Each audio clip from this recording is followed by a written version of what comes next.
Étant historien, c'est un petit peu chronologique, vous m'excuserez. Hem, j'ai l'habitude de fonctionner un peu comme ça.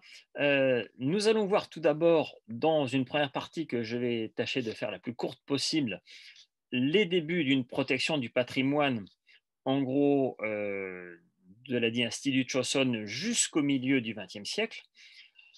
Nous enchaînerons ensuite dans une deuxième partie sur les premières décennies qui ont suivi la division de la péninsule, et qui ont été marquées en Corée du Sud par une dictature, hein, et une politique culturelle visant à associer patrimoine et identité, mais avec une visée résolument nationale et intérieure.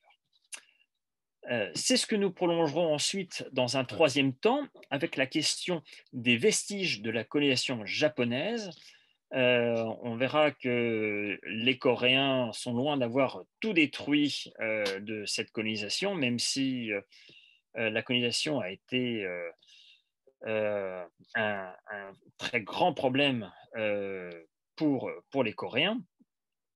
Et nous finirons dans un dernier temps par la question du patrimoine et de la mondialisation, donc en gros depuis les années 90. Euh, Nous verrons que l'idée de mieux faire connaître le patrimoine coréen sur la scène mondiale n'a débuté que timidement dans les années 1980, mais que c'est aujourd'hui un élément dominant de la politique gouvernementale sud-coréenne.